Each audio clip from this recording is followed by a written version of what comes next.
اس کے وہ تمام حقوق جب وہ سامنے والا مرد ادا نہیں کرتا ہے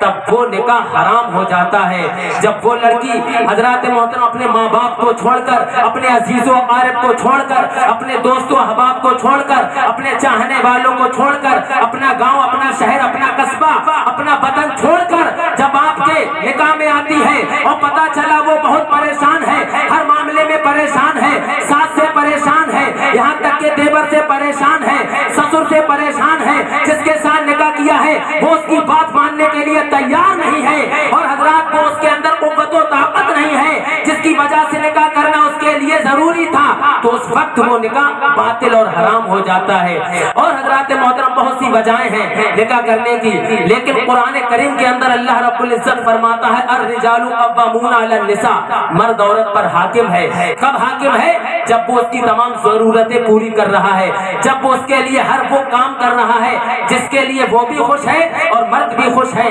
اسی لیے تو حضرت آدم علیہ السلام کا امی حوا رضی اللہ تعالی عنہا سے جب نکاح ہوا تو اس وقت گاڑی نہیں دی گئی، اس وقت ٹرین اور پلین نہیں دیے گئے، بلکہ حضرات محترم نبی کریم صلی اللہ علیہ وسلم پر 10 مرتبہ درود پاک پڑھنے کے بعد آپ کا نکاح ہوا۔ سبحان اللہ۔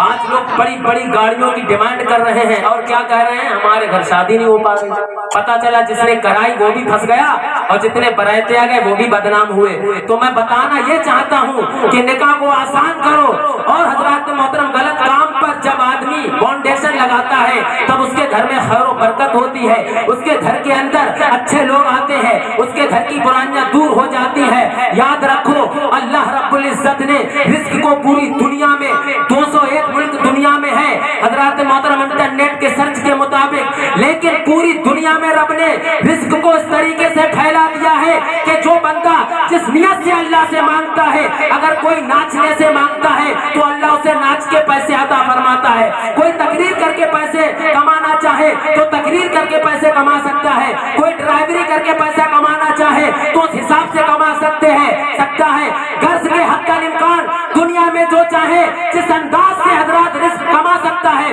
پیسے کما سکتا ہے، اپنا پیٹ بھر سکتا ہے، لیکن جنت میں جانے کا صرف اور صرف سرٹیفکیٹ اسی ہی کو ملے گا جو نبی کا غلام ہوگا، جو نبی کا چاہنے والا ہوگا، جو نبی پر صدق دل سے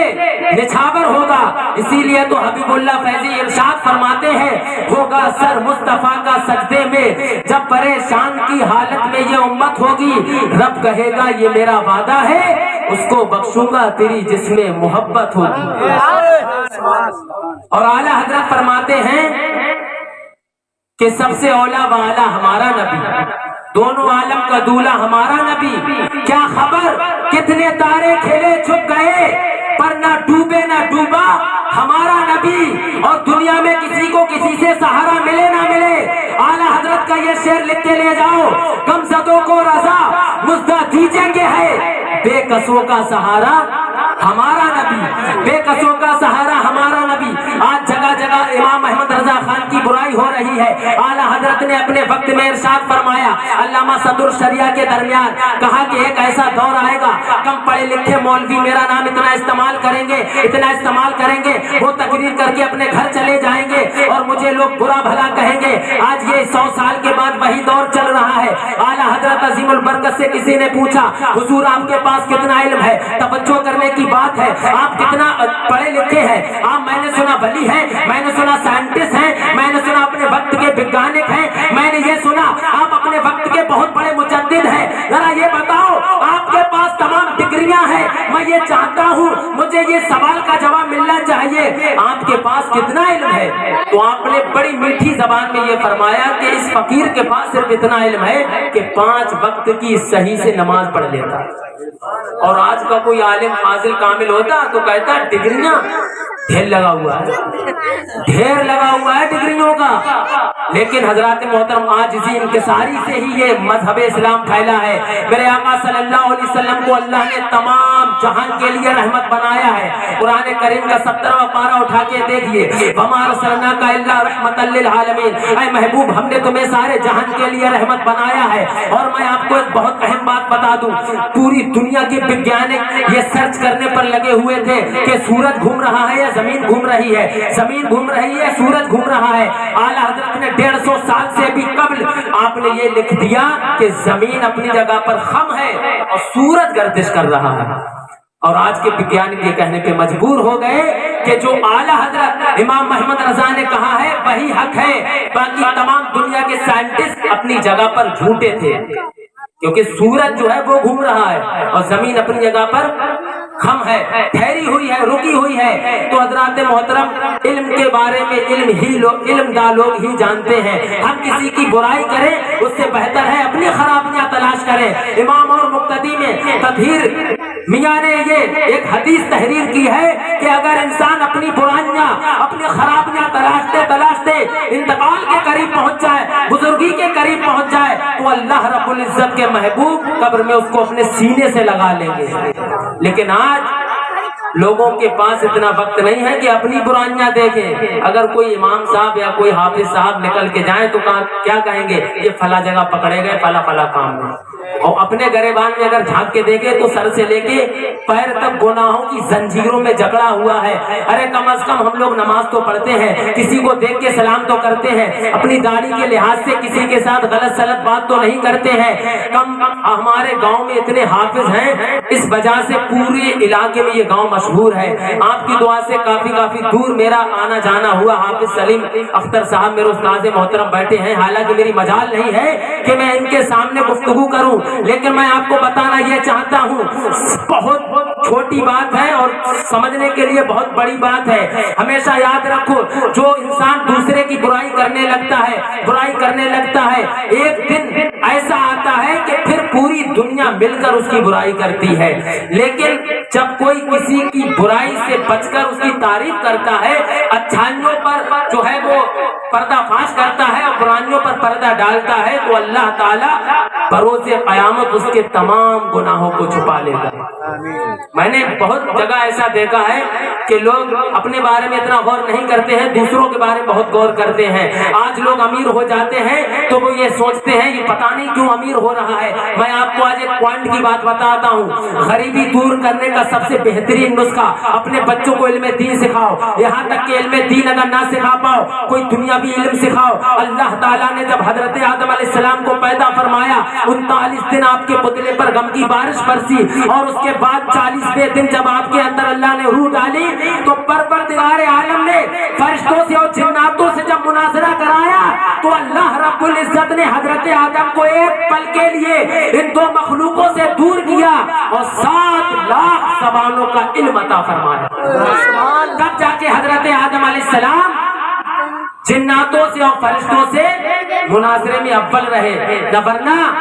فرشتے کھانے پینے سے پاک ہیں۔ جنات کو اللہ نے یہ قوت دی ہے کہ بھگونتا پور تو بھگونتا پور رہا، پورے ہندوستان کو ایک جنات پلٹ کے رکھ دے گا اللہ کے حکم سے، لیکن اللہ نے آدم ذات کو اشرف المخلوقات اسی لیے بنایا، 18,000 مخلوقات میں افضل و اعلیٰ اسی لیے کیا ہے کہ ہمارے جد امجد تمام مخلوق میں سب سے افضل ہے، اور ان کے بعد جب جو نبی پیدا ہوئے ان کا تو جواب ہی نہیں۔